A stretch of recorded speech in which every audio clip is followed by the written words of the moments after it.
तो तमाम खबरें हम आपको लगातार एनडीटीवी इंडिया पर दिखा रहे हैं और इस वक्त हो गया है अब वेबसाइट पर क्या कुछ चल रहा है, कौन सी खबर जो है वो हेडलाइन बनी हुई है, ये जानने के लिए चलते हैं मेरे सहयोगी अनंत के पास। जी अनंत।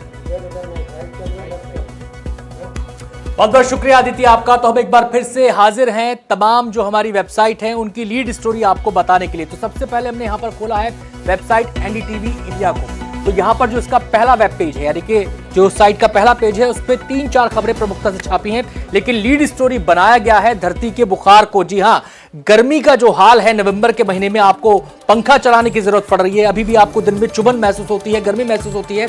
इसकी वजह क्या है? गर्मी क्यों लोगों को परेशान कर रही है? आखिर धरती का माथा क्यों तप रहा है? इस एंगल से ये खबर यहां पर छापी गई है। आपको बता दें कि इसके अंदर एनालिसिस किया गया है और बताया गया कि 2024 का जो साल है वो इस साल धरती का सबसे गर्म साल रह सकता है। तो ये खबर की डिटेल्स यहां पर हम आपको दिखा रहे हैं। आपको बताएं कि वर्ल्ड मेट्रोलॉजिकल ऑर्गेनाइजेशन की एक रिपोर्ट के मुताबिक 2024 अब तक का सबसे गर्म साल रह सकता है और पिछले दिनों ऐसी ही एक रिपोर्ट आई थी यूरोप की जलवायु एजेंसी की तरफ से भी, जिसने ठीक ऐसा ही अनुमान जताया था।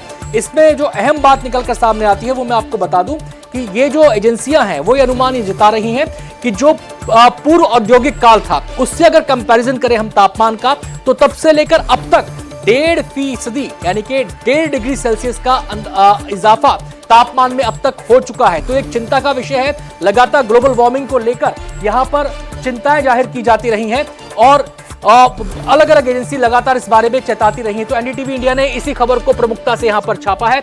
अब हम अपनी दूसरी वेबसाइट का रुख करते हैं, प्रादेशिक स्तर पर क्या चल रहा है, राज्यों में क्या चल रहा है। तो सबसे पहले हम रुख करेंगे यहां पर राजस्थान का। जी, जो हमारी एनडीटीवी की राजस्थान वाली वेबसाइट है वहां पर भी कई खबरें विस्तार से छापी गई हैं, लेकिन जो लीड स्टोरी का अगर हम जिक्र करें तो यहां पर उपचुनाव को लीड स्टोरी बनाया गया है। चुनाव प्रचार उपचुनाव के लिए थम चुका है कल शाम 6 बजे से ही। अब ये जो पूरा पीरियड है ये साइलेंस पीरियड दरअसल कहलाता है। इसमें शोर शराबा प्रचार का आपको नहीं सुनाई देगा, केवल जो प्रत्याशी है वो घर घर जाकर प्रचार करेंगे। आपको बता दें कि 48 घंटे का साइलेंस पीरियड होगा। 7 सीटों पर सोमवार शाम 6 बजे तक जो उपचुनाव के लिए प्रचार चल रहा था वो थम गया। और आपको बता दें कि 13 नवंबर को यहां पर मतदान होगा और 23 नवंबर को नतीजे आएंगे। पूरे उपचुनाव के लिए तमाम पार्टियों ने यहां पर अपने पूरा दमखम लगा दिया है। अब मध्य प्रदेश और छत्तीसगढ़ की बात हम यहां पर कर लेते हैं। जो मध्य प्रदेश की वेबसाइट है उसमें तमाम अन्य खबरों के साथ जो प्रमुखता से खबर को छापा गया है वो प्रदेश की अपनी खालिस प्रदेश की खबर इसको हम कहेंगे, क्योंकि यहां पर जो खबर छापी गई है कि मध्य प्रदेश में एक बार फिर आधी रात को आईएएस अधिकारियों के तबादले हुए हैं। 26 अधिकारियों के ट्रांसफर यहां पर किए गए हैं और विस्तार से बताया गया कि कौन सा अधिकारी कहां जा रहा है, कहां उसकी पोस्टिंग की जा रही है। तो ये मध्य प्रदेश की खालिस खबर है, इसको डिटेल में यहां पर बताया गया है। अगर आप इंटरेस्टेड हैं तो आप इस वेबसाइट के जरिए इसको जान सकते हैं। जो उसमें मुख्य प्रमुखता से बात कही गई है वो ये कि डॉक्टर पंकज जैन को Madhya Pradesh public health service corporation limited से हटाया गया है।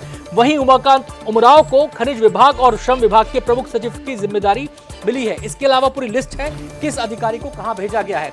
अब हम बात करेंगे वर्ल्ड न्यूज की। जो हमारी वर्ल्ड वाली वेबसाइट है एनडीटीवी वर्ल्ड है, उस पर किस खबर को प्रमुखता से छापा गया है। उस खबर में हम देखेंगे लीड स्टोरी है, ये यूके से जुड़ी हुई है।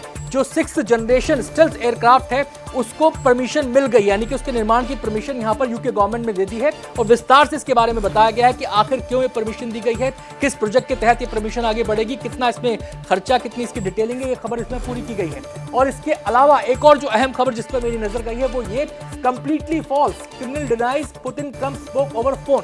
खबर आई थी कि पुतिन की और राष्ट्रपति ट्रंप की फोन पर बातचीत हुई है, लेकिन अब रूस की तरफ से इस खबर को नकार दिया गया है। तो ये तमाम अहम खबरें हैं जो तमाम वेबसाइट्स पर हमने आपको दिखाई हैं। अब एक बार फिर से मैं रुख करूंगा अपनी सहयोगी अदिति का, जो विस्तार से आगे की तमाम खबरें आपको बताने वाली है।